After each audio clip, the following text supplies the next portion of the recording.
Greetings, hello, and happy New Year, everyone. We did it. We made it to another year without killing each other.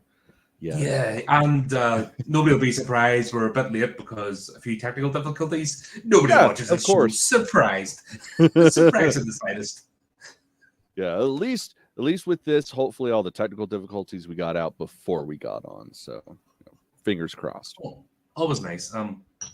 It's just so out of control. It's never just by the time you narrow down to the one element that might be causing the problem, you've gone through everything, and then you're scratching your head, going, "That works, that works, that works, that works." Yep. What's not working?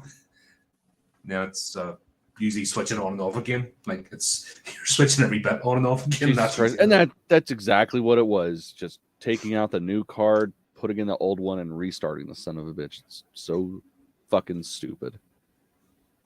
Nah, man. Are you using Windows? Yeah. Mm-hmm. There's maybe go through it with you. There's a thing that you test your diagnostic and restart your Wi-Fi card, and it just saves you having to go through all that. I use it a lot, as you can you've attested to.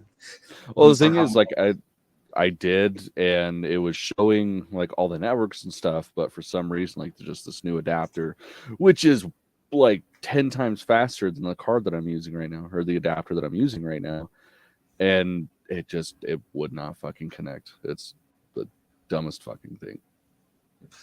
Happy New Year to Adam. Good to see you on board, buddy. Hey, you shithead. How you doing? Welcome to us. As usual. It's way too early to be awake. If you stayed up all night partying, come on. God, I didn't even stay up. I stayed up most of the night with my bloody birds. And the fireworks are really bad this year. Oh my God, it was fucking terrible. I thought I was gonna have to sleep with headphones in last night because of how bad the fireworks were around here. And motherfuckers are starting at like 7 p.m. It's like just barely dark around here, and they're already lighting them off. Well, the thing is here, because we've just passed the solstice, and the days are only starting to get longer. Because of the northern hemisphere, we get maybe 2 hours of daylight. Like it's just come to 4 p.m. and it's dark already. Nice. No, it's like nighttime. And actually this time of year messes with my head. I'll not lie, because I'm up in the morning, the moon is still up in the sky. Mm-hmm. I go to work, and then I go into a place with no windows, so into like a back office flipping box. So fluorescent light, I don't stick my head out, and then I come out to go home, and it's dark again, and it's like eternal night. And then even when it is daytime, it's like a grey, like you don't see the sun; it's just greyness. Yeah, and that's kind of it for about 3 months, and it does start. You don't realize it, but it starts messing with your head. Just not having a day-nighttime cycle, it's weird. Mm-hmm. But I got really hit bad this time of year. Like I freaking crawl under the covers and stuff. Just like, oh, what the hell? I mean, that just sounds magical. It sounds magical until you actually have to go through it, and then you realize how much your body clock is important, and how much your natural rhythm and like your sleep pattern. These are all like major contributing factors to your mental health. And if you don't have that, it just that's the first sign of somebody breaking down. Oh, there. The chat's getting busy today. Happy New Year, hey! Chris. Did you see our stream where Chris and I were talking about Killer Clouds from Outer Space? Still, I feel so cheated. It would have just been me blowing the Kyoto Brothers for 2 or 3 hours. I fucking love that movie. That's like one of the greats. So good. Fun. Great to have you on board, guys. We're with some sort of structure to the show as usual, but gotta start off ranting about the world and how shit it is. And I mean, is it even really the talk spot if we don't do that first? Of course not. That's all. Just offload onto the interwebs, because the world is horror.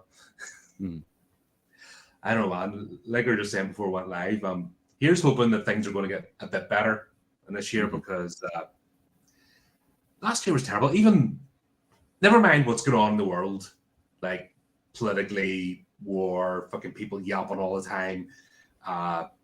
but just for entertainment and movies, it was shit.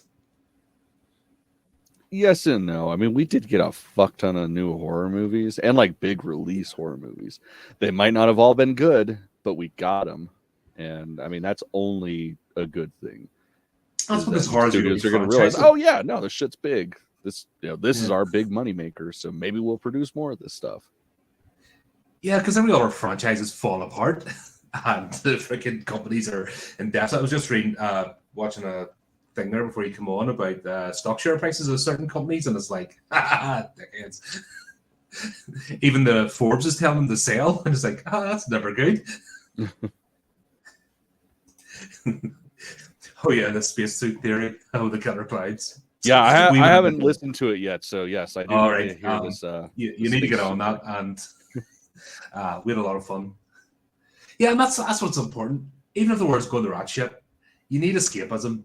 You need to step out of it and have fun, because if you don't, you put your own head away. And I've been trying not to, because it's just been I was telling you, working all just complete upheaval. Now I'm back on Tuesday to a pile of shit, and I'm like, I don't want to. That's fair. I don't want to do it. I can't be bothered. I'm too old now. I just want to fucking be left alone. But no, good old Colin gets into the middle of the fray with fucking chaos and things burning down around him. I don't know, man. It just seems to be that's my just lot in life, going to these companies that are just absolutely in fucking turmoil.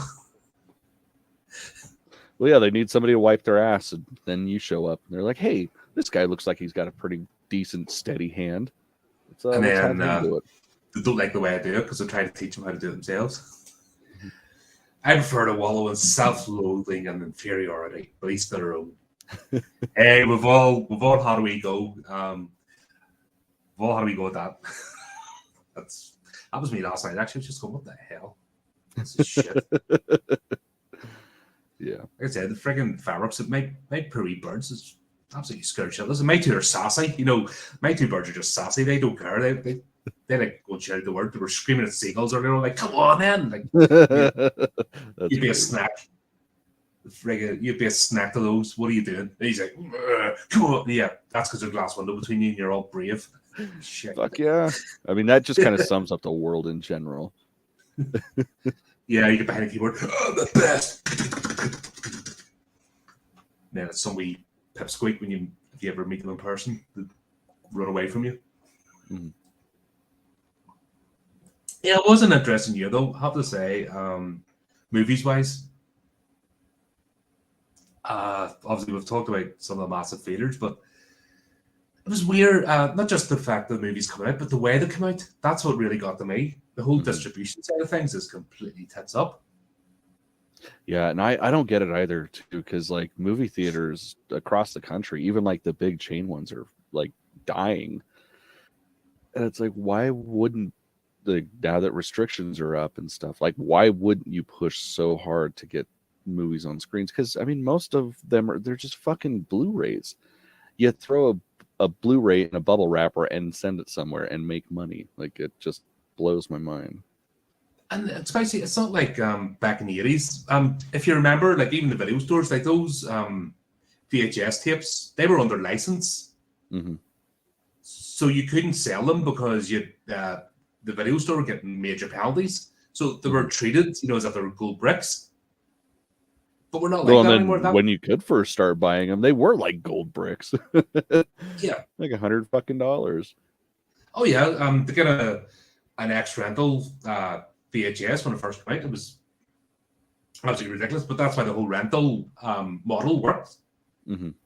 But you were still getting movies. That was the thing. You were still getting movies within time of each other. The only thing was the movie theater releases. That there was maybe a bit of delay there, but generally, especially a big release with the premieres, Hollywood, London, Singapore, they went through various countries. It was within a week of each other, so there was never that delay. But now with streaming, you'd think it would be easier, but it's worse. The thing is, like, when that shit happens, when you don't just hit a button and it releases worldwide, that is what piracy is caused by fucking cunts that don't give a shit.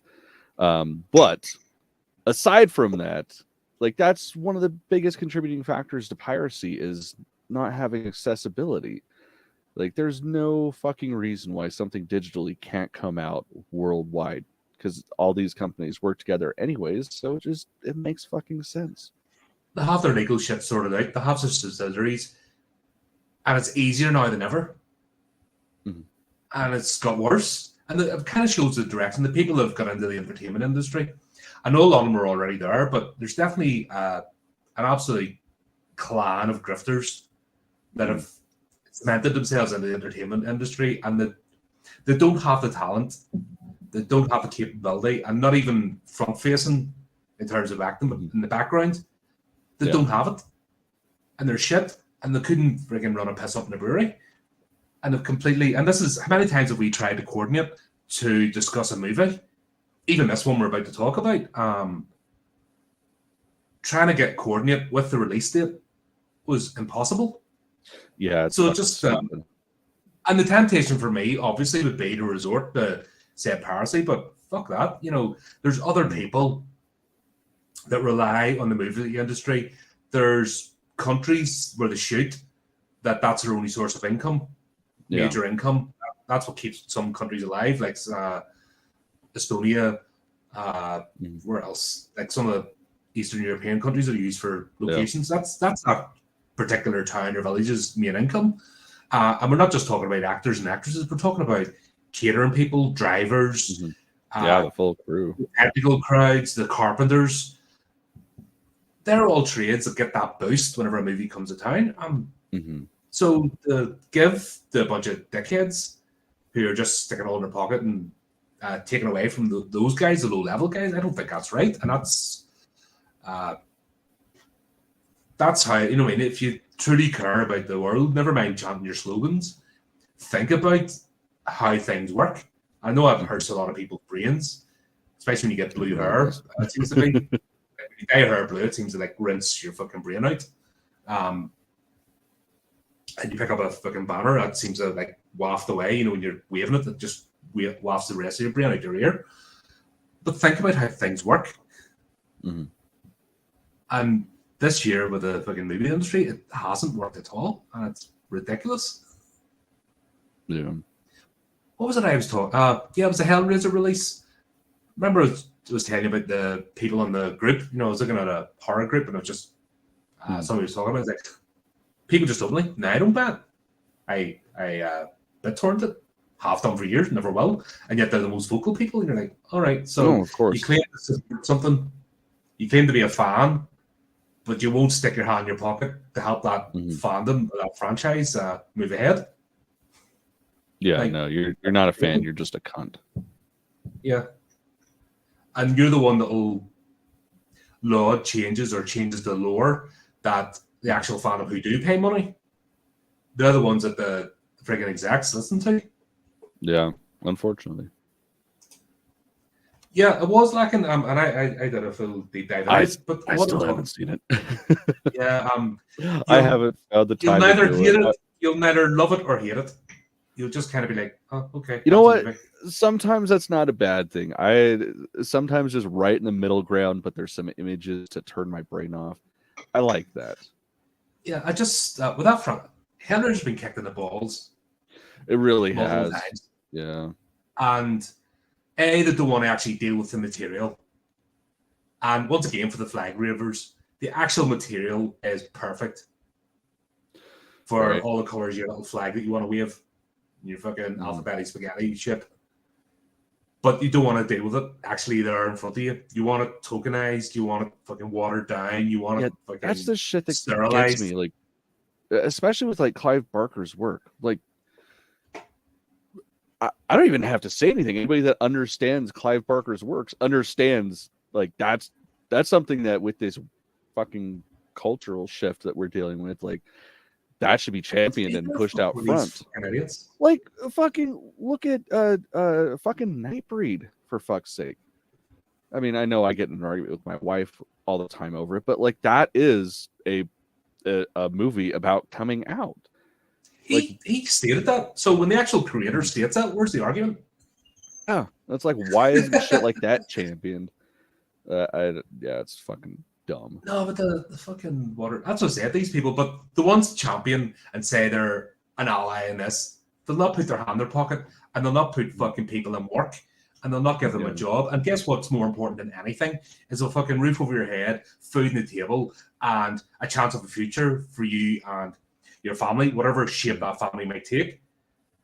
And by you not actually, you can shout all you want and fucking get likes and shares and fucking gob off and wind people up. But if you don't put your hand in your pocket and actually support that franchise, well, fuck you. You're actually a part of the enemy.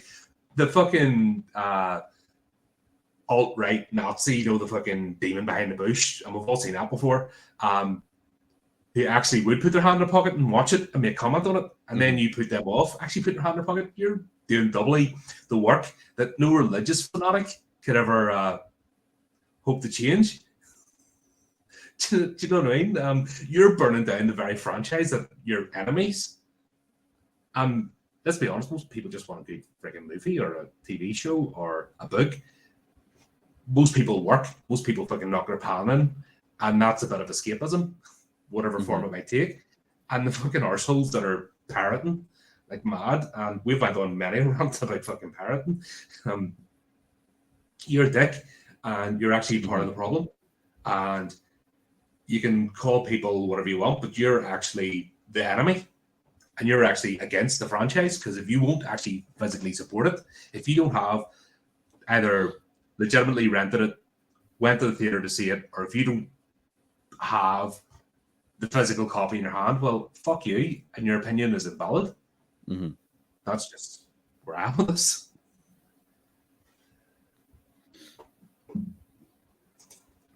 But they will change your Facebook photo so you know it's all even. Oh shit! Yeah, he found a loophole. Yeah. Okay, gotta have like the banner. That's all that matters. A little sticker on the side, so that makes up for everything. Never mind what I've just said there. No, talking about socioeconomics, actually making people's lives better. Sure, fucking change a wee sticker. It'll cost you nothing. I mean, sure, it works. that all's forgiven. You're fucking virtuous. But they are the arseholes. Absolute fucking arseholes. And I'm just sick of them. And that's kind of affected this year, because we've had opportunities. Like I said, there's been good movies, but they haven't been supported. So the chance of them getting made again. I mean, honestly, at least like stateside, it seems like a lot of the indie shit that's had big releases because of the health of the industry right now. Like, I mean, fucking look at Terrifier 2. Was it a good movie? Yeah. But because of the success of it, like, it was only supposed to be out for maybe a week or two in select theaters, and it ended up doing 3 fucking months across the country. And because of that, like, that greenlit another one. And like, shit like that has helped a bunch. Have most of the movies been dog turds? Probably, but we've talked make about way quite a few of them over the year. Yeah, I mean, as long as it's not, I pretty much at this point I compare everything to Halloween Ends. As long as it's not that bad, I'm okay with it. Oh fuck, we've got The Exorcist this year. That's a this year problem, not last year problem. Yeah. Eric Gordon Green, the savior of horror. It's like, fucking horror saved you, bastards. That's the point we're making. Fuck, if it wasn't for horror, there'd be more closures and companies going bust. Once again, and that's always franchise. been the redheaded stepchild of the cinema industry, but it's always been what supported the family. So yeah, it just keeps going back full circle. Yeah, it's funny. I suppose we'll talk about what's coming out this year. This I'm excited for. Well, I have concerns. I'll go away and explain why I won't go through the article. But we've talked about shitty things coming out, and it's just like, oh god. But what we do have is another entry to the Evil Dead franchise. Fuck yeah. Evil Dead Rise director talks expanding the Evil Dead universe. I've kind of mentioned this on previous streams, but I thought both being fans of the franchise, this be a good wee dive into the article. This was by who's it called? Games Radar. So stay away from bloody disgusting and all them shitty ones. As we've talked about before, it's fucking hard to get news. It's actually hard to get proper news about releases and when they're coming out and what the story's going to be. All we're seeing are fluff pieces by interns. That's absolutely crap. But it's been over 40 years since Ash William and his friends made the fatal error of opening Necronomicon and Sam Raimi's original, The Evil Dead.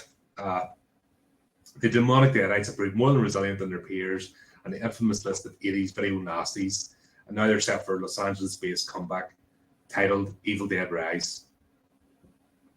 Red flag right there, fucking Los Angeles. Oh my god. I'm worried about that.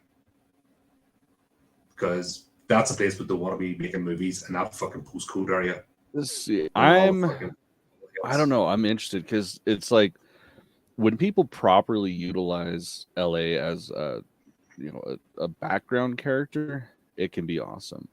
But if it's just like, oh, we're in the middle of LA in an apartment and they don't properly use the setting, I feel like that's fucking stupid. Oh, you mean like all the homeless people shitting and pissing outside in the street and fucking... Yeah, keep it real. Needles everywhere. Like that's the grimy side of it. Like the 80s movies, every time they showed LA, it was like the fucking in San Francisco, all the griminess. And that made it interesting.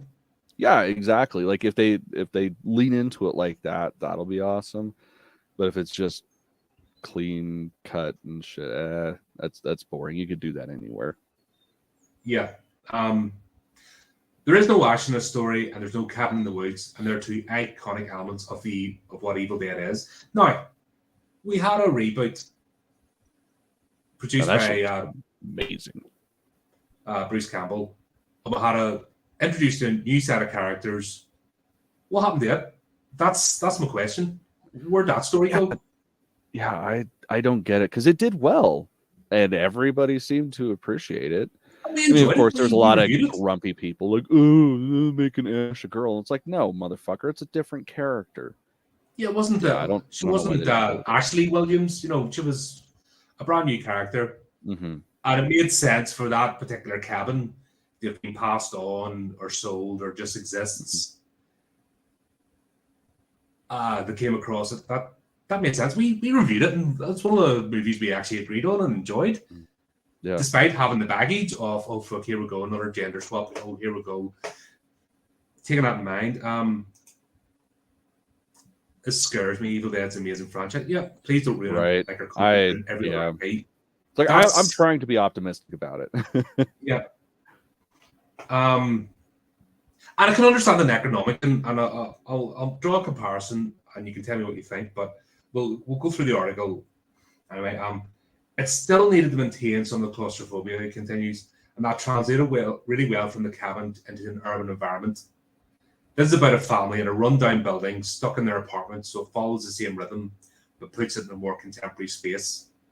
I get that. The Deadites weren't just in the cabin. Like in the Ash versus Evil Dead series, it was all through the town and through different locations, and it worked well. So it doesn't have to be in the cabin, in the woods. I don't think we're all that stuck on that side of things. It's the lore itself.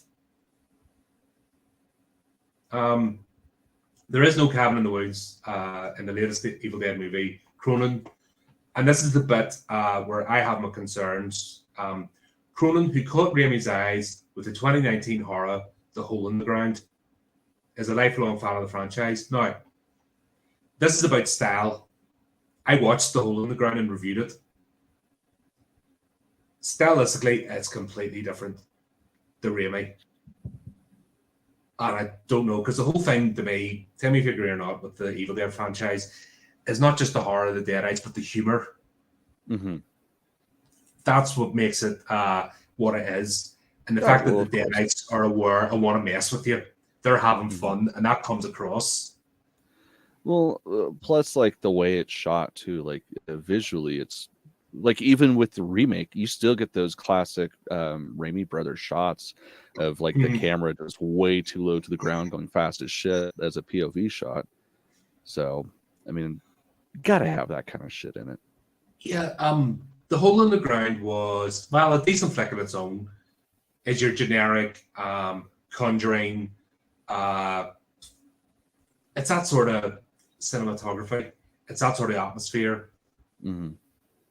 I don't see it translating into the movie. Now, maybe I need to see, but it's because he referenced this particular movie, I went to check it out. And I'm going, this is generic horror. Where's the spark?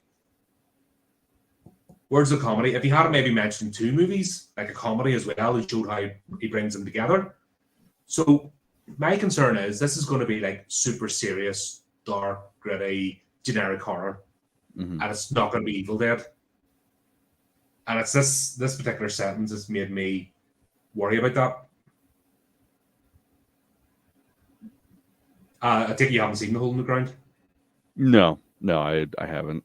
I did just put it in my queue though, so hopefully I'll. Yeah, I would maybe advise you checking it out. No, I'm not saying it's a bad movie.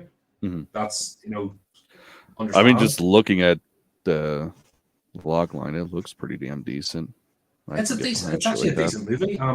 It meanders a bit too long to get to the point.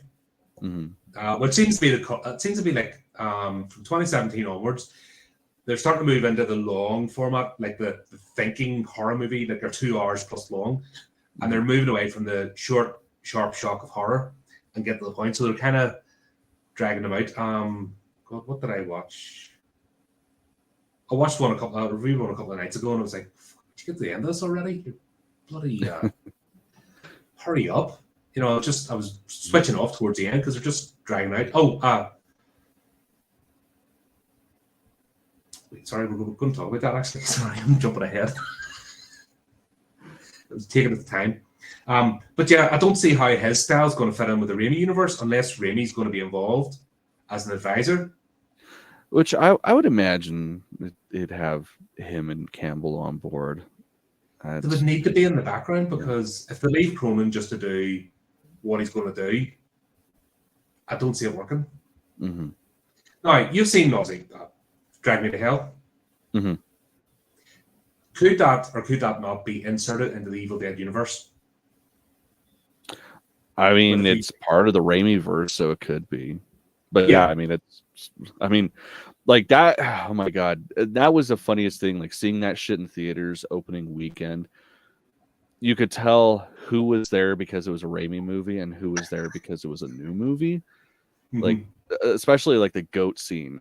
Like everybody who was there because it's a Raimi movie is losing their fucking shit, and then everybody else is just there is just like kind of looking around like, what the fuck is? Why are you applauding this? Yeah, I love his style, man. Yeah, but the point I'm trying to make is because once again, these shitty articles, these journalists, they're really pissing me off because they're slowly, it's like a death by 1,000 cuts. They're destroying the entertainment industry with their shit. They're focusing a couple of things.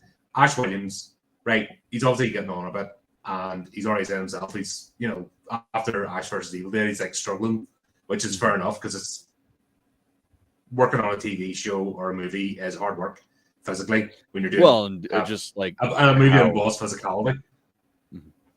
Yeah, like even with just his style of acting and portraying that character, like it's fucking taxing.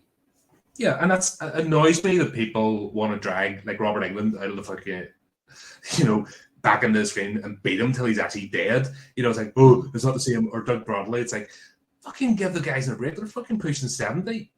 Mm-hmm. Fucking let them retire. It doesn't take away letting somebody retire and pass the torch. That's fucking been the whole thing. Nope, everybody's got to throw a fucking fit.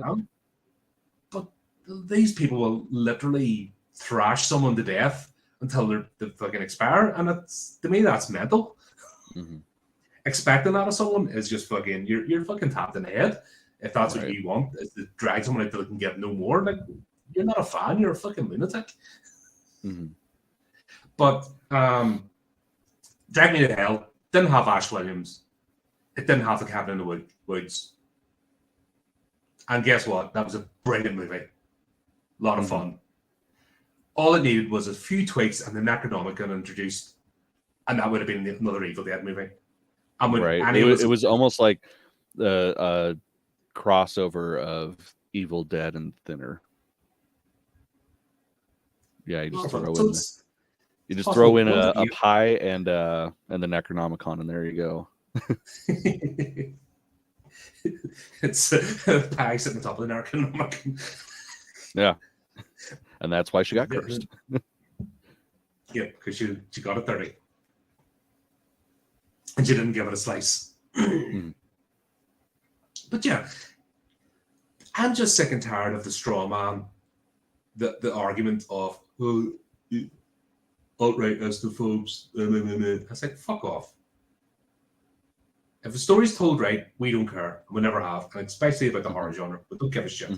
Stop bringing your bullshit into our world. Yeah, and it's make excuse for bad storytelling. Yeah, that's exactly what it is. But like I said, with this article, Cronin, who caught Raimi's eye, is a lifelong fan of the franchise, haven't seen the first two Evil Dead when he was 9, so while he happily admits that the 3 Raimi films, 2013 reboot/sequel, Evil Dead, and TV spin-off, don't fit together quite perfectly. Well, we all know that, and we know why, because we know the whole shit that went in the background with the studios. He's tried to keep the latest film faithful to what's come before. I hope so, because his style is different. I hope he, because it's always a red flag. See when somebody says they're a fan, and they make that statement, and then it turns out they're not. I don't know. Could be worse. Could be somebody that's like, "Oh, I'm not a fan," and then they do it. No, hate it. And if half my audience hates my movie, it's a good thing. It's like, okay, you fucking blank. I want people to hit me because I'll jerk myself off with the hit, fucking, because I'm getting attention. It's like, okay, you fucking idiots. Fairly universe, a lot of fun callbacks, and there's direct lines to the past. Part of the goal of making this movie was to create something that could expand the Evil Dead universe further. I thought the TV show did a really good job of that. Yeah. I thought it gave it extra dimension, and it wasn't just stuck to one location. In fact, they only went back to the cabin as a last resort to try and finish it, but it showed what happens when the Necronomicon gets about. Fuck, we even covered it in the Creep Show episode. The Necronomicon appearing. So the book itself can go anywhere.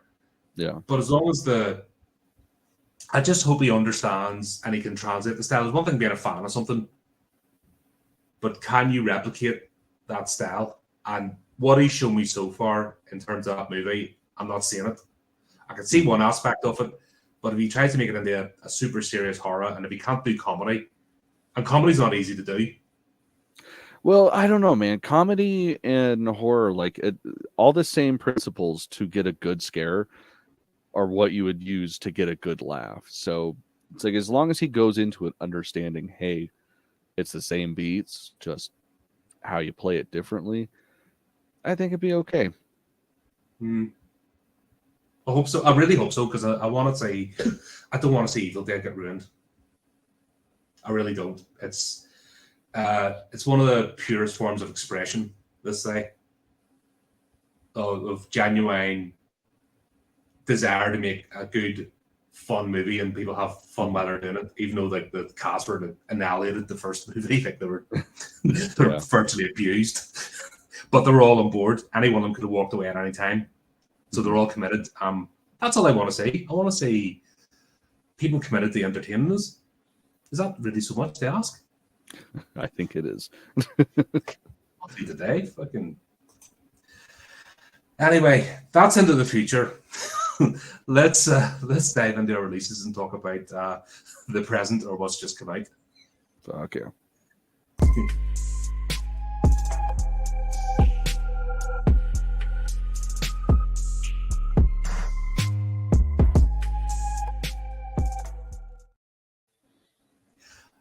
And if you haven't read the description, we're going to talk about Smell.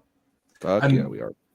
This is another example of fucked up releases, because it's actually still in cinemas, but it's only at certain times during the day. So if you're working, you're not going to see it. Yeah, that shit drove me insane. I was looking forward to seeing it in theaters, because I mean that's the way you're supposed to watch horror movies, just in a big crowd. There's something magical about that. But yeah, whatever. I guess if I can watch it on my couch in my sweatpants, that's a close second, I guess. That has its merits too, because you're not having you can pause, you can go do your business, you can top up, you can chill out. But there's something about it's part of the we've talked about this before. It's part of the ritual. Yeah, absolutely. You know when it's coming out, you're getting dressed up, you're planning, you go for a bite to eat beforehand, afterwards. Mm-hmm. It's all part of an experience. Going in, you're looking for the noobs, you're looking for somebody that's been brought along as a boyfriend or girlfriend or a family member who's a non-horror fan, and you're clocking those people out to wait to see their reaction. You're looking for the old diehards. It's all part of the experience. And then because of the way cinema's set up, you're absolutely surrounded. You've got the big screen, you've got the surround sound, you're immersed. Mm-hmm. And that's a completely different experience from home. Yeah, definitely. And I gotta admit, we were going to cover this. Man, I wish I could have saw that in theaters. Once again, remember, I was actually sending Cameron the bloody set here. Here's what's appearing. This is all I can watch. And a friggin' because they only have Barbarian on a Wednesday at lunchtime. So I'm like, what the hell is this? You're allowed to watch horror if you're unemployed. Is that the way it works? I mean, the sacrifices you got to make, right? God, it's getting to the point you have to book a day's leave to go and watch a fucking movie. Like, it just, as I said, especially over here, we have been hit hard with that over the last couple of years, and the cinema franchises and everything just completely up the left. The whole distribution side of things is balls, and this should not have been a hard thing. Movie gets released, go watch it, but it's becoming a mission. Mm-hmm. But yeah, it was the same with this. Didn't get to see it in theaters. It's actually still out, but it's on a fucking full moon during the third zenith of the fucking tidal wave, and you have to say the magic fucking chantra for the doors to open up in the magical cinema to appear to let you actually watch a movie. It's fucking ridiculous. Right. But got to stream it, so there we go. The story follows. We've got Dr. Didn't write down her surname. Rose. She's a psychiatrist. Her encounter with a patient leads to a whole series of events, and it's an entity that sort of follows and feeds off misery and fear. And it's like a combination of It Follows and The Ring, because it's like the encounter of the entity. Yeah, you've got 5 days, and it follows from person to person. And the only way to sort of beat the things that pass it on, but even the way you pass it on is just not. You encounter this and you're stuffed. Mm-hmm.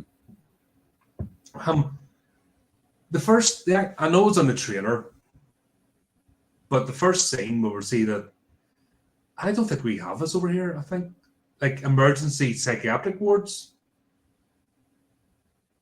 or like psychiatrists in hospital. I don't quite. I'm not familiar with that over here. I know that if somebody comes into like A&E, for example, and they've harmed themselves and they're deemed a threat, there's a procedure that nurses go through that maybe get that person sectioned or they need to stay under observation. But the idea of the emergency psychiatrist, I don't get. Like on call, like a doctor. Mm-hmm. Is that common? I mean, as far as I know, it's the same situation. Like, if somebody is posing any sort of signs of, harming themselves or potentially others, they will basically lock them up in a hospital for, I think it's like 48 hours, 72 hours, something like that, for O&A. But ultimately, they would have a psychiatrist come in and kind of diagnose what the hell's going on. And because they touched on this as well in Devlin, Ohio. I don't know if you don't watch it anyway, but it was a Netflix series. No, I didn't see it. But she was the main character, not the horror one, but the therapist / psychiatrist was an on call like a doctor, Mm-hmm.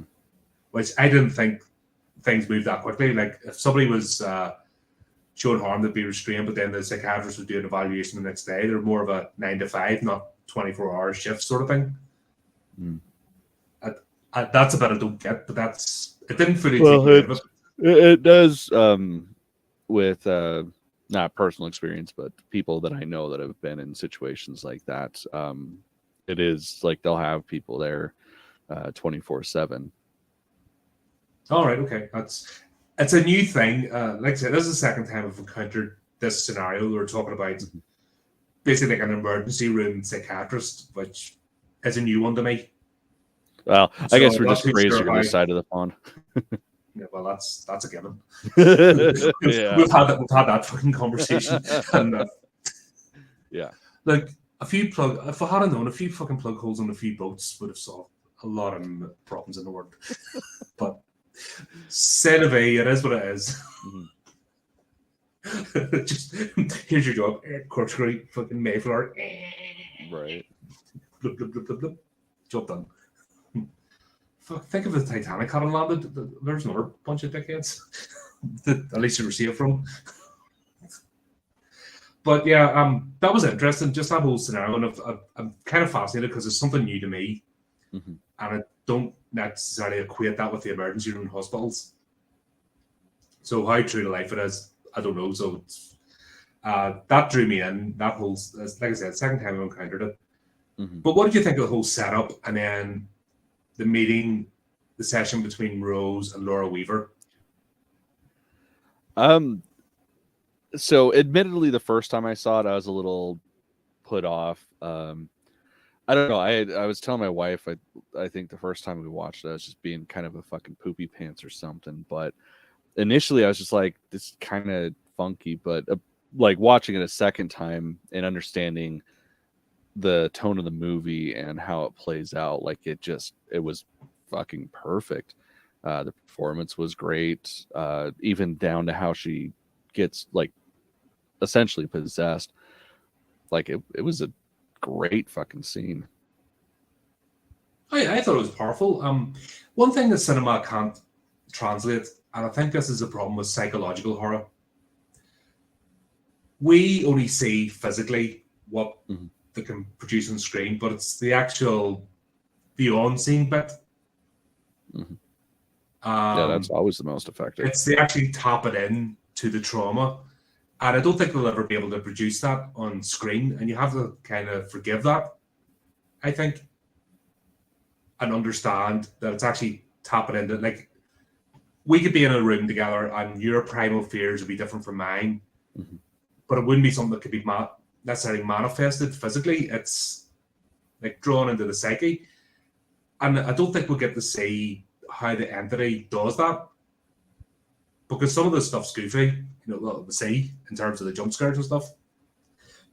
But yeah, I think I have to understand the actual psychosis behind it, or what the entity's tapping into. I don't think it's an easy thing to show on screen. Yeah, definitely. Well, I mean, that's why showing the monsters as little as possible is always way more effective than when they're in the forefront, because like your mind is way scarier than anything they can put on screen. Yeah, and that's always been the successful horror movies, the tell don't show sort of thing. It's always lurking in the shadows. It's never fully formed. Like I did the Alien trilogy last night, and of course the first one, you don't see the xenomorph. It's hidden in the shadows. You don't see it in its fully realized form. And then in the second one, yeah, it's supposedly more of an action film, but it still has all the horror elements. And you still don't see the xenomorphs fully. Yeah. And it works. Even though there's loads of them, they're in the shadows, they're in a horde. You don't actually see the full shape, so it still has that horror element. And then in the third one, we'll have CGI fucking puppy xenomorph. And God, that thing looks awful. I mean, when you see the CGI why didn't you watch the fourth one alongside? No. There's what fourth one? No, it's only a trilogy. I Yeah, don't know. there's only a I think it was a trilogy. knockoff from China. They talk about there's other movies, but I don't believe it. You know what I mean? There's a trilogy. Yeah, the third one wasn't great, but that was a complete story told. You know what I mean? And I'm glad they never revisited. I know there's been a few knockoffs and that, but you know. Bloody. But that was an example of don't show the full entity. They're perfect for 2 movies, and the third one's like fucking what the hell? And you just removed any tension and horror. Mm-hmm. But yeah, we'll kind of get the idea that this has unlocked something. It just seemed like somebody mentally unstable just doing it. Mm-hmm. And then her reaction to it, which would have been fair enough. But then we start to hear that she's working 80-hour week. She's pushing herself to the limit. So there's something else going on there. Mm-hmm. Because surely, like I said, it's not like she's a heart. And this is where I've got a problem getting my head around. Mental health is not a quick fix. You know, like clear, fixed. You know, it's not like that. Wouldn't that be nice? Yeah. Like the child electrodes are clear. It doesn't kind of work like that. It's a slow process. So, like I said, I don't understand a psychiatrist being on call. Like, 20 seconds of therapy, stop. You know, I can't meld those two together. So that's where I'm having problems with her being constantly on call, because logically the therapy session would be held during the day, and the routine would go at night. You wouldn't be holding sessions at like 9-10 p.m. with a current patient. It just maybe to make it an assessment, but even then, well, I mean, ultimately that's what they're there for. A nurse can make that, you know. Well, I think it's to more so figure out what part of the hospital they're going into and what kind of restraints they need and all that shit. Yeah, triage, but I don't see it as involved as what she's saying. That's where I'm having a difficulty with this character. And like I said, I've countered it before. They've done the same character with that series, and I don't get it. It would be a triage nurse. They're not fully involved with the treatment. They're just making a snap assessment. They're actually not getting too involved with the patient, just from my limited understanding. They'd be making that, okay, this person's likely to self-harm, they need to go there, or if they're sedated, recheck it an hour. But I don't see her being in that intense environment, like a heart surgeon or a trauma surgeon. And that's what they're trying to build her up to be. And this is where I'm having trouble, like I said, trying to reconcile those two elements with this character. And that's been my difficulty throughout this movie. I mean, if that's the worst of it, then that's cool. Yeah, I don't know. I didn't have a problem buying into like her being there and her putting in that kind of work. I mean, especially as time goes on in the story, because we realize that she's fucking crazy. So, absolutely. Worked for me. And it becomes obvious, like a day or two. Like she kept referring to Rose as my patient. I lost my patient, and even her supervisor goes, her sister, was it her sister? This is somebody you met for 10 minutes. Who was it said that line? That was her sister. It was her sister? Yeah. Somebody you met for 10 minutes. Why are you losing your mind over this?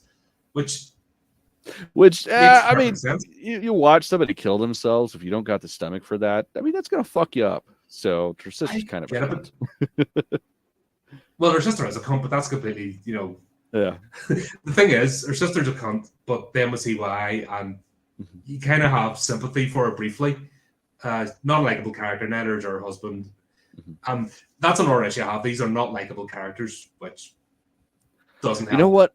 Honestly, I think that worked because, like, it definitely gave me more sympathy for her. Like, especially the interactions with her husband. Like, he was. I mean, she's essentially his beard. Like that guy, he's not straight. So that's like already a fucked up dynamic. Do you know what came to mind when I first saw him? Do you remember our good friend Captain Turtleneck? Oh God, Oh God, yeah, holy shit, that totally is Captain Turtleneck. Oh my God, I didn't even think about it. I really need to rewatch that movie. Oh God, that's. But yeah, straight up, holy shit, yeah, that guy is Captain Turtleneck returns. Yeah, straight up. Oh my God, I'm not gonna be able to see this shit the same again. Yeah, it's the same dynamic. Like that dude is just in a completely different movie. He's a fucking asshole. Like that shit. The moment that she freaks out because she sees her patient standing in the shadows of her kitchen as she's sitting there with a glass of wine. Which, let's be realistic. You had a shit fucking day. Why are you using a glass? Just pull the fucking cork out, go sit your ass down, and just pound from the bottle. Like that's what a normal human's gonna do. But yeah, like that instance where he comes home, he scares her, she drops it, and she's like trying to just vent to him, like this is what happened, and he's just staring at her like she's an asshole. And then she stops. She's like, no, just never mind. I'm fine. It's like, what the fuck? Like if you are somebody's partner, like you should be concerned. You should want them to be able to tell you everything. Like, what kind of fucked up relationship are they in? Yeah, and somebody necking themselves in front of you, like in a gruesome way. Even though she's in that environment, she may have seen that once or twice. But maybe I still not can't imagine it being easy, though. No, that's not a normal thing to happen to you. It's like. Yeah, because it's one thing to be in a work environment or in a medical environment. Look, you're going to see people die. That's just what happens when you're at a hospital. Yeah. But and you probably see the aftermath of an overdose. Yeah, that's completely balls to the wall out there. That's sensory overload. And I've had too many people decide they've had enough with this world. Still haven't seen it up close and personal, which I don't want to. Still a shot, but they actually have it done in such a way. You'd have a bit of a oh shit here, have another fucking. And they're trying to do this middle class thing, the uppity middle class type people, but they're both trailer trash essentially. When you see the house, the upbringing they come from, so it's like, you'd revert back to type, fucking plug. So it's weird dynamics. The character, as I said, the characters are too fake, and maybe it's part of the psycho. We'll see as it unravels as part of the psychosis. He's built up this image or persona. Yeah, but yeah, if you're chugging white wine anyway, you're an idiot. Oh God, that's fucking. Yeah, man, just go straight for the bourbon or something. Come on, like get something decent in you. Fucking white wine. Right? Jesus Christ.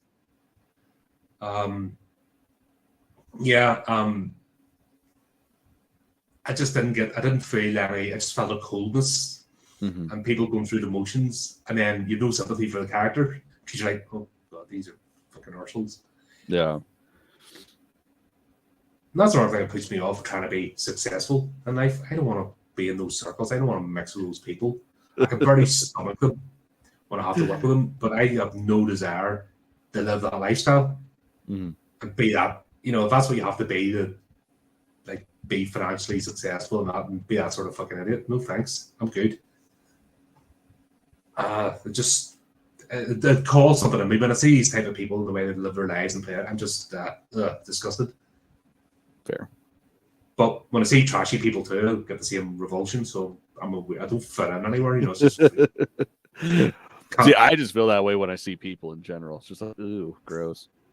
Yeah. Like, there's a few that I like. There's a lot that I'll tolerate, but for the most part, man. Yeah, it's just like, go away.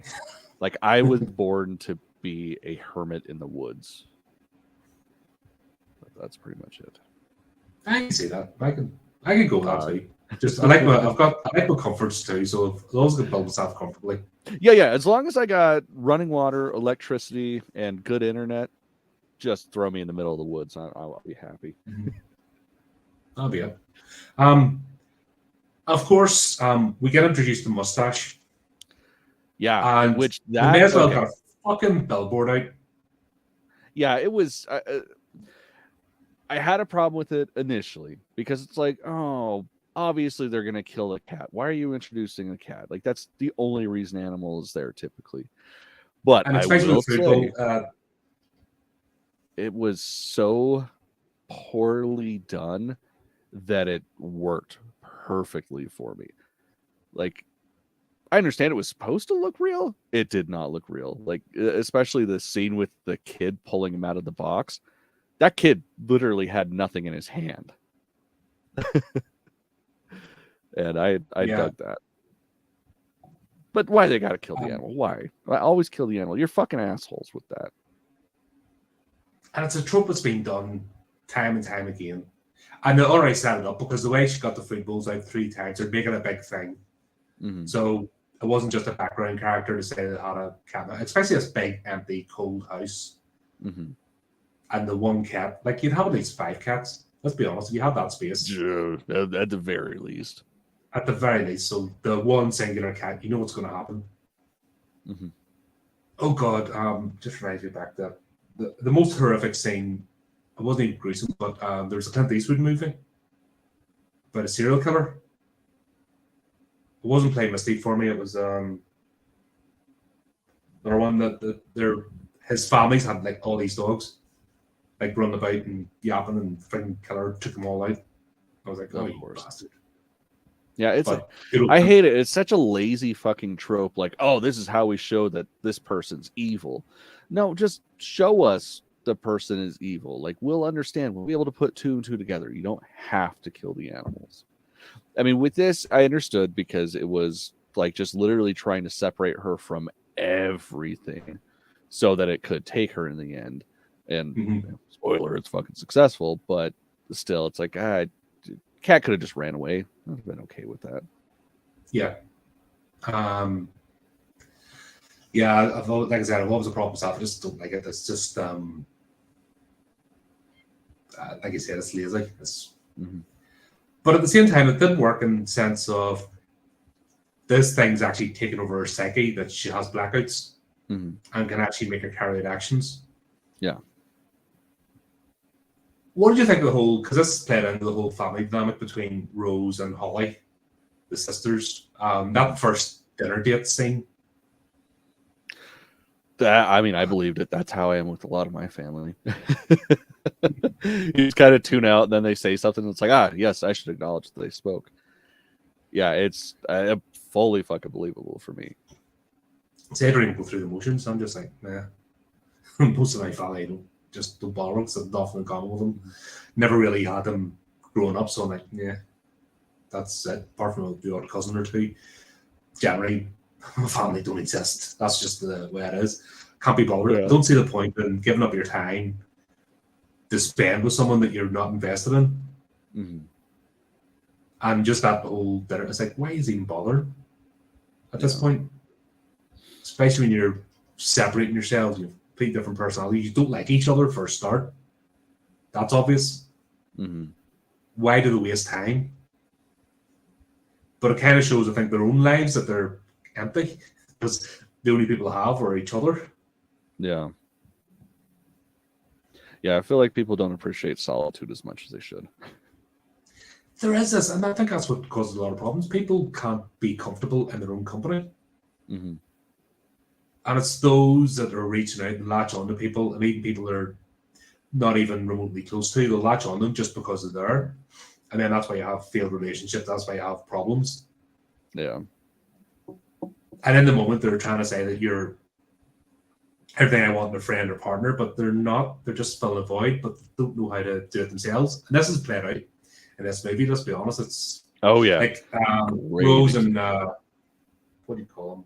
Trevor. Yeah, like those 2 should not be together. No, like they're not. No, they're not even. They're not even friends shacking up, making building a house or a life for themselves. They're fucking empty vessels. You just kind of drift together. Yeah, it's so terrible. And even Rose and her partner. What's that? I said even Rose and her partner as well. It's the same thing. Yeah. That's. But I think that contributes as well, what this entity feeds on. So it plays out a good section of what it feeds on, and this is the sort of people it's gravitated towards. But it doesn't quite answer. Does once the entity's latched on, does it go looking for someone like that, or is it just happy coincidence that it finds a new host? Yeah, I don't know. That's a bit I'm struggling with as well, because it's like, because it can actually control its host's actions and make the host forget or not even realize it's doing this sort of thing. Can it read and write? Can it search people? Can it choose its next victim? Or is it on the clock and just has to find someone? Yeah, I don't know. I mean, I would imagine it'd be the former, but at the same time, with stuff like this, I don't mind not knowing everything because it adds to the the mystery of the entity and how it works. Mm-hmm. Because I mean, we get stuff like It Follows, and that was pretty straightforward how it works, and it was like, oh, okay, cool. Never revisited it. This one I'd watch again. I'm not. I might get another run through, but it's not something I'd be like super excited to pick up just because once you've seen it, you've seen it. It's one of them type of movies. I mean, I don't know. I dug it the second time like way more than I did the first time. But this is also like my kind of shit. Like I love stuff that feels like it's stylistically from the late 90s, early 2000s, like almost like the early James Wan type of shooting. And that's what this felt like to me. Like I loved it. Okay, and then Cal's character, the ex-boyfriend, like what was the point of him apart from a plot device? His character worked. I mean, he was the driving force behind rather her finding out what's going on with the curse and how to prevent it, and then ultimately fail. Like he was a weird one. But in being an ex, he could have easily been a sympathetic police officer that maybe was looking into this himself. I don't know, like the X angle, it makes sense to me, especially because like it's set up from the get-go that he clearly wants her. It was not a mutual breakup. So it makes more sense why he's doing shit, like going out of his way to get information for her, going out of his way to get her an interview with the only survivor of this curse. Like a sympathetic cop's not going to do that shit because this is just, a random person from work. Whereas this guy's like, hey, maybe I can get back in her pants this way. So I bought it. I don't know. I just got the feeling that there was a chance for us to expand out and it just centered on the same characters and you just went around the circle. Because with these type of movies, I like the exploration part and the investigative part. Mm-hmm. And it just felt like she investigated once and then went back into her circle again. She revisited the same people. And that's what I find a bit frustrating. Where I'd like her to maybe delve a bit more into it and meet new characters, even if only briefly, to maybe fully discover the horror of this and how long it's been going. And it just felt like she dipped her toe into it and then retreated straight back into the same circle of 5 people. See, I kind of see it as like because they didn't explore the extent of like how long this has been going on. They didn't see all the people that were the survivors of the victims. Like I feel like that kind of leaves it open to if they want to bring back or if they want to come back to this story, they can with a different character and maybe explore further back. So I think it's smart on their part if they did want to do this sequel. But oh god, it's also don't get a Sinister 2 type thing. Yeah. That's the try that. The Sinister one. It took me a while to actually stomach watching the first one, and then of course I saw it and actually enjoyed it. Second one, yeah, definitely not so much. Yeah, I don't think this is not a franchise. I don't believe that's a franchise.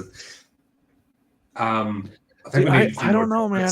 I gotta argue with that. Like because the thing is the entity, like everything that we saw on screen of the entity is the manifestation of her own psyche. So they could play like the same beats with a different character and have completely different visuals, and it could, I don't know. I would like to see where they go with that if that was ever a thing that they were going to do. Well, I guess this movie was pretty successful. It's actually been lauded.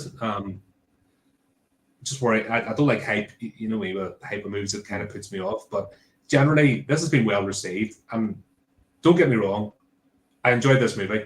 Didn't hate it. Mhm. Just a few bits that are just not sitting with me. Mhm. And I don't know whether it's purposeful or just my reaction to certain characters and people. You know, a certain, as we talked about at the start, this fucking middle class subset live in a bubble. I don't like. So these characters, you know, makes it difficult for me to have sympathy for the characters. I'm on the side of the beast in this case. You know, I'm more interested about the beast and what it can do, and the fact that it is a talking, thinking entity Mhm. and not just a mindless thing. I want to delve more into that. The characters are beat puppets, as far as I'm concerned.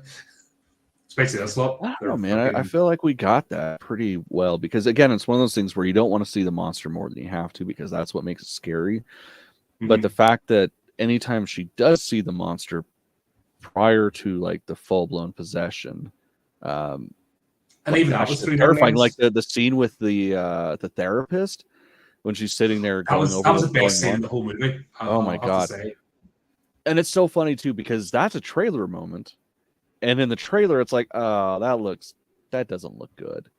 But once we get the context, it's like, holy shit, that's effective because it's out in the open, because they're in their living room or whatever, which is just nothing but windows.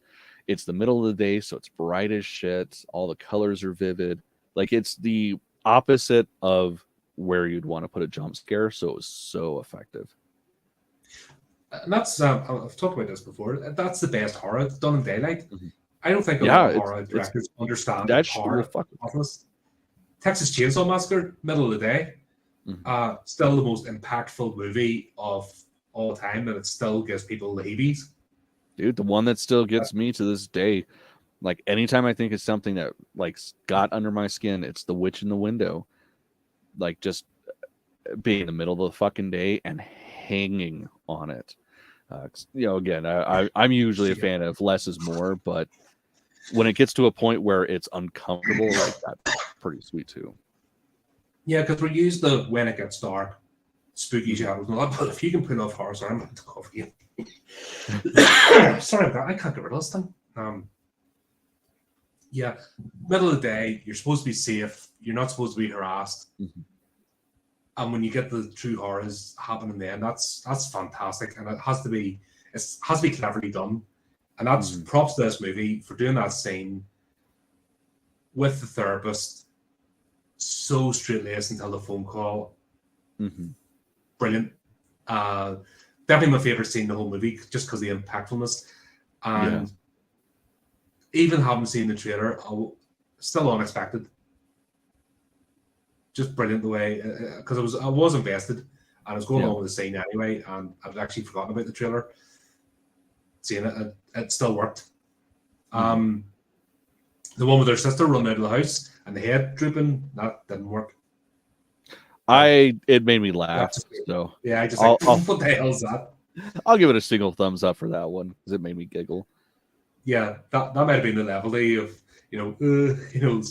but once again, what I'm saying about how it's so hard to translate a psychotic breakdown on the screen. It doesn't impact us as a viewer, but Rose, we know, is on the edge. Mhm. Anyway, and she was on the edge before she encountered this, and that's what we find out going along. That she was just one incident away from breaking apart any roads. Yeah. She's working herself to death. She's in a loveless relationship. She's an empty person.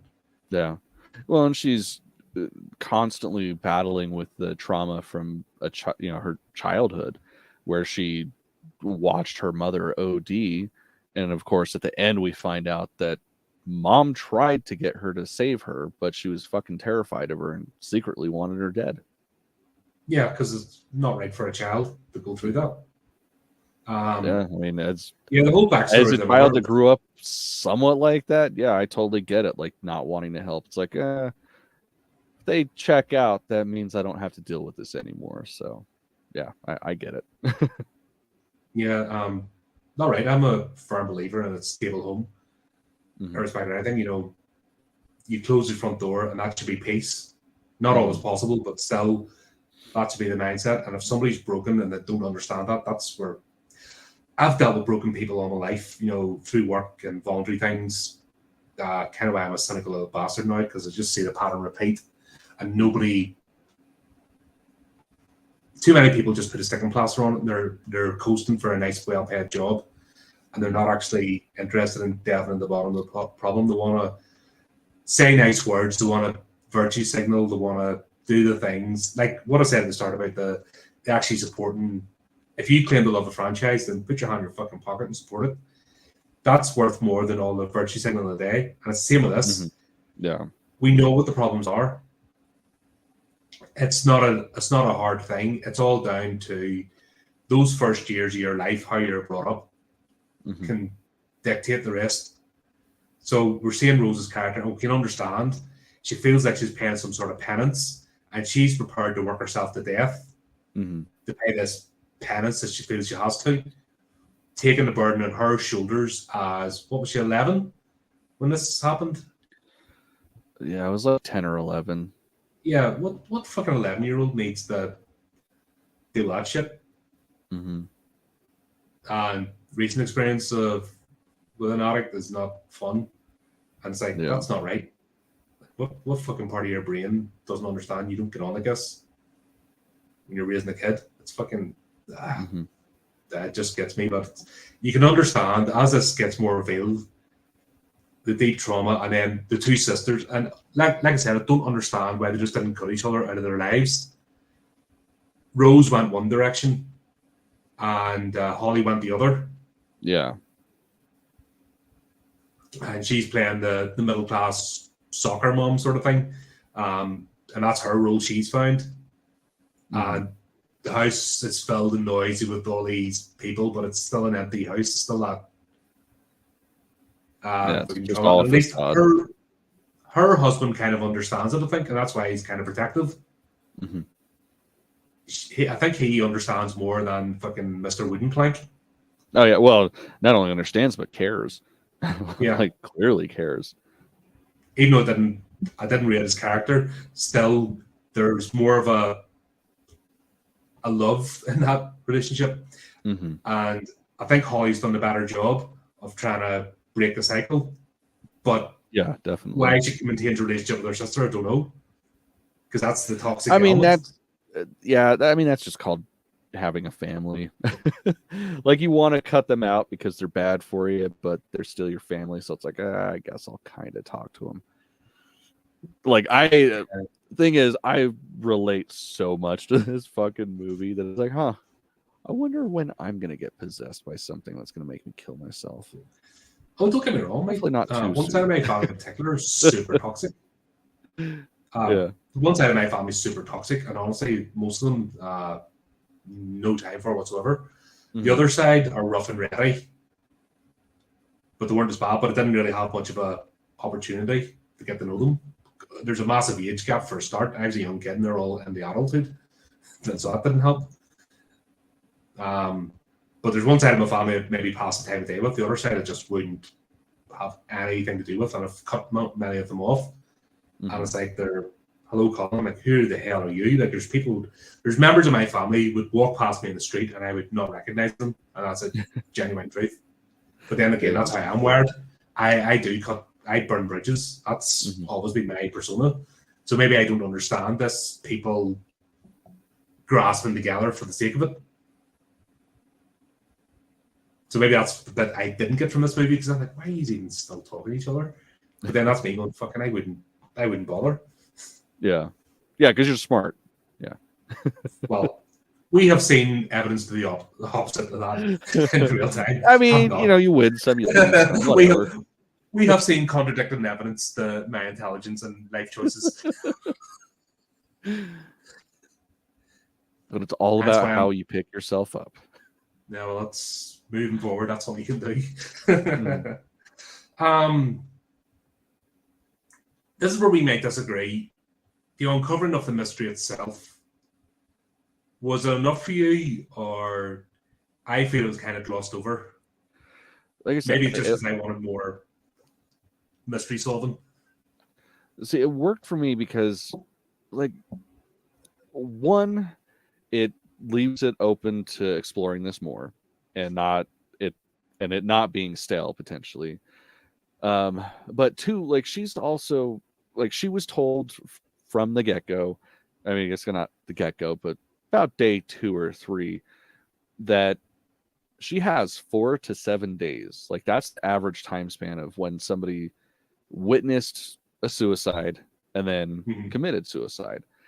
So the fact that she only got to explore so much of it, all the while trying to like keep her shit together and try to figure out a way to essentially get rid of the curse. Like, I understood she's only going to get so far with it. And I mean, that's why I like her ex-boyfriend character, because it's like, of course, that's the only thing that was going to help to progress her discovery of everything going on. In fairness, I was thinking more of her using her professional status, and if the Cal character had to be more invested himself researching this mystery. Here's what I've discovered, but I can only go so far as a police officer. Maybe you as a psychiatrist can help. You know, a Mulder and Scully type thing I was looking forward to, but maybe because I'm looking for the folklore. I like things that are delved in myth or folklore. Yeah, same. I agree, and that's why I think, and I hope, honestly, they set up a sequel, because like going deeper down the rabbit hole would be awesome. Maybe a different character completely, as in not the same. If they do the same middle class bubble, I'm out. But if they do it with somebody completely random, and that's where I was trying to figure out: is it looking for?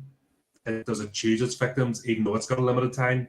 Well, and the thing is, it would actually make sense. Like, if they picked up if they were to do the sequel, but pick up exactly where it left off, because that's how it works. You see somebody kill themselves, and then you got 4 to 7 days. I mean, pick up with the cop, and obviously he already has an idea of what's going on. He already knows, like, oh shit, like, he's got the list of people, like, he could delve in further with that shit. So I don't know, that again, I guess that's just me hoping that there's going to be a sequel, but that's why I didn't feel like it's why I don't feel like I needed more of an explanation of the curse or anything. You're kind of seeing the long picture, where I'm kind of wanting enough threads in the original movie. Maybe that's maybe because I wasn't like I said, I didn't like the characters, so I didn't want to spend too much time with them. I wanted to like delve away more into the mystery, because these characters are fucking unlikable. Cal, I kind of feel sympathy for. He's a bit of a tragic case, because he's fallen in love with a broken thing. Yeah. That he's never going to get unattainable broken thing at that. Yeah. We've all been there. Right. Back to said stupid fucking choices in life, but yeah. I just maybe I'm looking for that. Maybe a sequel wouldn't be too bad. This did really well, so it's viable for there to be a sequel, because it's been, I don't think anybody's panned on it. I know I'm nitpicking, but I did watch the movie. I just felt, because it was 2 hours long, maybe could have truncated it a bit. Towards the end, it was dragging on a bit. Some of it could have definitely been hogged off. Like, that's the thing. I have no problem watching a movie that's 2+ hours if it's necessary. Like that, honestly, that's my biggest gripe with like Terrifier 2. They could have taken an hour off of that movie and it would have been amazing. They could have taken away the whole storyline of God, what's her face being the chosen one, their father's visions. That added nothing. No, then took it away. If anything, like, especially that end scene, like, it was just like, why? When the fuck did Rob Zombie take over this movie? Because that felt like Halloween 2. I think the director felt he had to ramp it up. I think he wasn't expecting the success from the first one, and maybe there was this whole thing of having to ramp it up. And his name's all over it, so he was kind of fucking George Lucas type territory of, I'm the director, I'm the producer, I'm this, I'm that. And I think he needed somebody to help him along. I think if he's going for the third one, he needs somebody to help him along, take the burden off, and him stick to the original ethos of art, Mhm. because art works so well as just a evil, sadistic being that just lives for the hunt. Yeah. That's enough. That's Well, enough for and me he's with the so mad goddamn funny backstories. too. Like, I Do want we to need see the to? cut Do of. we need to do it? Do we need to do a deep dive in both these movies? I guess shit. I know. Did I talk about Terrifier 2? Yeah. I did, didn't I? I know Yeah. I unboxed the Blu-rays, but we can. I think. Yeah. Yeah, I think we'll I do thought that. you did do a review of Didn't the I? second one. I'm pretty sure you did. How many fucking movies have I done over the Whatever. It I doesn't think- matter. We can fucking talk about Yeah. it because I I think didn't we'll talk talk about about- it with you. I think. Yeah. I think we'll do I think we'll do Terrifier 1 and 2. We'll do a dice on it. Just go balls deep. Because thankfully it didn't go too far to ruin it. I know we're going off on a tangent, but here, if you've watched this show more than once, it's what we do. Because we're at the end of this movie anyway, so Yeah, that's the thing. Like, this movie is definitely very light on the story. It's all about the atmosphere, the ambiance, and the just sheer terror of what she's going through and not being able to accept it. yeah, it's all her character. That's what this is focused on. And I'm more interested in the supernatural entity and where it comes from and how it, what makes it tick and where it. So I didn't get my fix of enough of that without. Once again, don't need to see the monster because we know that the monster shapeshifts. But like it shifts to the individual person's own fears. Mm-hmm. So I get that. I don't need to see a physical creature. See, I don't know, man. I dug that ending scene, like where we got like a. But that still wasn't the creature. Well, yeah, I mean that's the cool part though, is the creature is whatever that person's psyche is terrified of. I mean, it ends up being the mother, and then the mother becomes all gigantic and deformed. And then at the end, what's that? It wasn't the actual creature. It was a bastardization of the mother figure. So it wasn't. Mm-hmm. We didn't get a reveal. Yeah, we did though, actually, because the moment where the creature's like got full possession, like splits open her mouth and is starting to go in, that's not the mother anymore. That's not the mother deformation. That's like just I don't think it was. For example, I don't think we could see that again. We could see something completely different. I mean, that's going to be your theory. And I like that idea. I do like that idea. This could be something. It could be smaller next time and climb into your mouth. It could be a spider. It could be a bird. It could be anything. Just because it happened to be this particular shape doesn't mean that's the final form of the creature. Which, like you're saying, that's what I'm on board with. It doesn't have to be. Well, it's just, I mean, that's like what Pennywise does, and that's fucking awesome. It's just a mirror of the psyche, and just she's still seeing it while she's being possessed, and I'm down with that. That's where I wanted to see a bit more of, like I said, the story or occasions or some sort of. I wanted a thread of some sort of myth or lore to hold on to. That's all I wanted because I love that sort of stuff. Mm-hmm. And if it does, and it doesn't have to reveal everything in the second movie if I do go for one, but give me a couple of those threads rather than another character piece. Well, and see, that's why I think if they were to do a sequel and they were to pick up where they left off, that's how we would get that. Because we already have the whole setup of the entity, how it possesses somebody, and how the curse works. So, and he's already coming into it with that knowledge, both firsthand and from the research. So it would just make sense that he would go deeper into it to see how far back it goes, and if there were any. Yeah, he's better equipped. Cal's better equipped, definitely. Mm-hmm. Yeah, so with the limited time because he's looking in cold. Mm-hmm.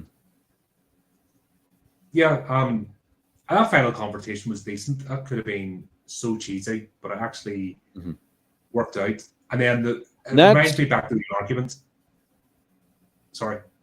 Oh, well, I was going to say, that's why I feel like the length of the movie kind of worked, because we get so much build up to it that when the final confrontation happens and the possession happens, it's such a little blip in the grand scheme of the movie that it's not cheesy, it's not overdone. And especially because a lot of this, other than the cat, has been practically done. Like, they didn't do CGI smiles, they didn't do, big scary CGI characters. I mean, of course, there was some shit that it looked wonky, because how else are you going to pull that off practically? Like the stabbing scene in the hospital where she's just going to town. Like that knife is not going to go that fast into somebody.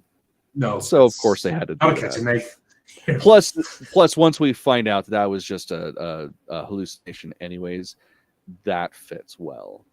So I think the context of everything, it worked really well. Oh yeah, I've no problem. And you know me, I love griping about CGI effects, but I didn't get that. That's one thing I can say. Yeah. No complaints. I went along and I got everything in its context. Even the wonky bit, like I said, the comedy bit of Holly's head wonking down for no reason. But then when they cut to the scene of her just flipping out in her car by herself and the wee kid watching her, it actually, that could have been a really daft, cheesy scene. But once again, back to the translator under her psychosis, and you see her just in the car, and the wee kid watching, like traumatized, watching, like, who wants to watch somebody losing their breakdown in front of you and not be a person anymore? So that's where the balanced out the cheesiness of that particular scene by flipping it straight across, and it worked brilliantly. And that's what this movie's done so well. Definitely.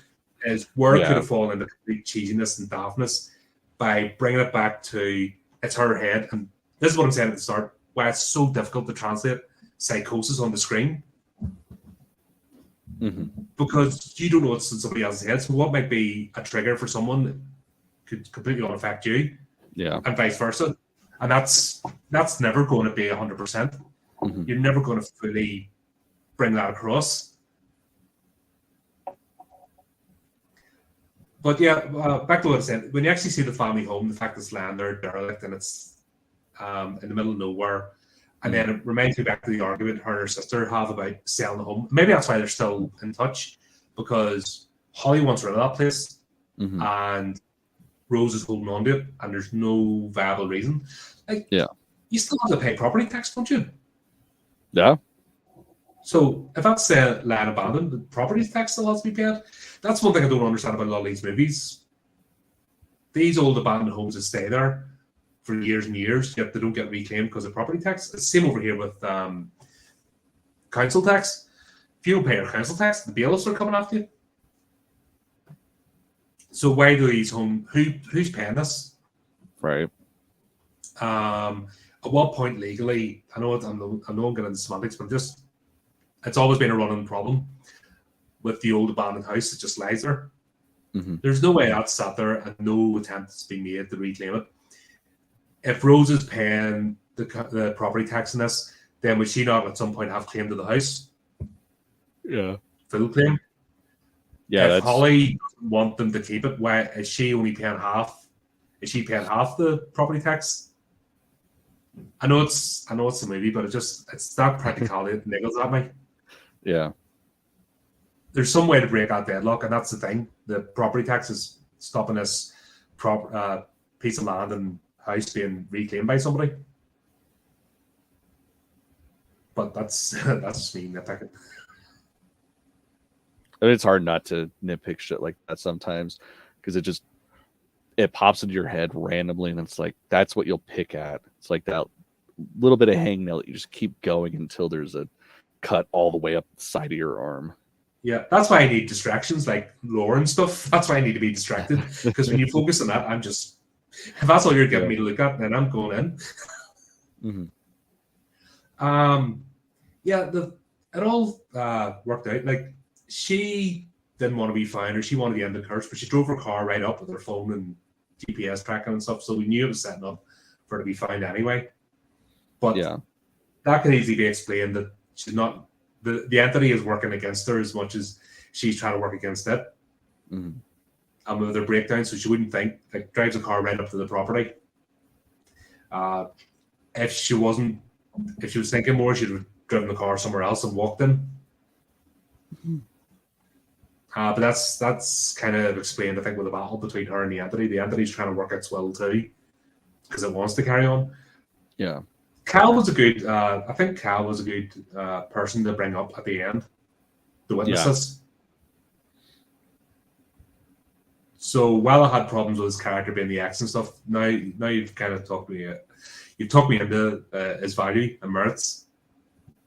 Well, and that's the thing. Like, if he was a good ex in his mind, of course he's gonna know where like her secret place is, and like if she's trying to hide, where the fuck is she gonna go? The one place that she has to go that's isolated. So yeah, it made sense that he would have been the one that showed up. Mm-hmm. Well, it was a good ending. Like I said, it could be set up for a sequel. As long as they don't do Sinister 2 type sequel, please don't do that. That wasn't good. That wasn't a good time. It was annoying because with that movie, there was enough there to make a very interesting franchise to play with, and then they fucked it up. The second movie, I was like, okay, there's yeah. That's why I'm so surprised with Black Phone actually, because it's like, oh god, if this is you, don't ever make a Black Phone 2. Yeah, he mustn't. He might be okay with the original ideas, but not the sequel sort of thing. Yeah, it'd be interesting to see how this plays out, because it was did really well at the box office. People are raving about it. It's generally positive reviews. It thankfully hasn't got caught into the nonsense. It's refreshing to see a movie that isn't caught into, if you don't watch this, you're an istophobe, fucking blah blah blah blah blah. And if you do watch it, you're an istophobe, blah blah blah blah. This stupid shit that goes on. It's nice just to have a movie and talk about it in its own merits. So nice. Yeah, it's so rare these days, and it's fucking stupid. That's why if we can keep the dickheads out of horror, you fucking do whatever you want with other franchises and other genres. Crack on with that, but leave us alone, because we can sit here and spend over an hour nitpicking over bits, and in the end, we both enjoyed the movie. And I dug it. Like, it's funny too, because I was nervous because everything I had seen from people I knew that saw it, it was just not good, and it's like, I don't know if I believe them, but fuck it, I'll try it. And yeah, I'm pleasantly surprised with this movie. Yeah, cool. So there you go. There's our review. Let us know what you think. If you've watched it, obviously leave comments. Start a conversation. Respectfully, of course. Don't be an arse. No need. We've managed to disagree on things and still still keep it civil. It is possible, you know. Yeah. Great, guys. Look what you did. You lost Adam when you brought up property taxes. I mean, I get it, dude. I get it. Yeah, I'm fucking home too. We have the same over here with council tax. It's a fucking it's a strong arming tactic. It's fucking horrible. And they go proper aggressive over here. If you miss, I think, more than a month, the bailiffs will actually come to your door, practically kick it down and take your possessions. Shit. Proper militant over here. Obviously, only in England, because if they tried it in Scotland or anywhere else, they get the shit kicked out of them. So they only get away with it in England because fucking English are weak and put up with it. Seems to me, if somebody over here appears with a high vis vest or one of them stupid, a lot of security people wearing them stupid tactical vests. It's like, what the fuck are you putting all those pockets? You're only walking around a fucking shopping centre or a supermarket. They're all wearing fucking tactical vests, but people automatically defer to them. It's very, very strange in England. But anywhere else, they just get slapped about for being an arse and get laughed at. I mean, that's how it should be. It's something else, but that's another tangent yet again. But if one thing this movie should bring about is the evil of property tax and council tax, because if you bought somewhere, you own it. That should be it, not you're fucking temporarily renting until the government decides it wants to take it off you or have a mechanism to do so. Right. But that's our social political fucking bit done. Like, it's about that much. Not an entire channel.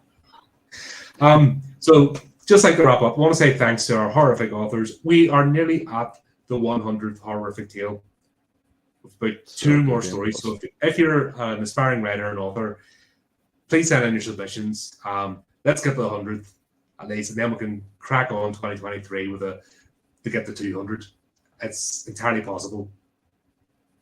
But want to say thanks to DP Wilson and Justin J. Hammerstad for their submissions. I know we've been a bit behind with a couple of stories to catch up. Work, illness, school, just a combination of factors. Just busy as fuck. Yeah. But we do just remember this isn't our business. It's a hobby. We'll try our best though to keep a constant presence.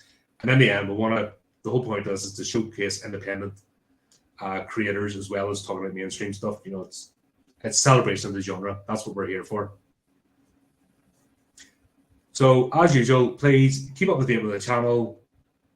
Do the typey clicky things. And until next time, keep it creepy.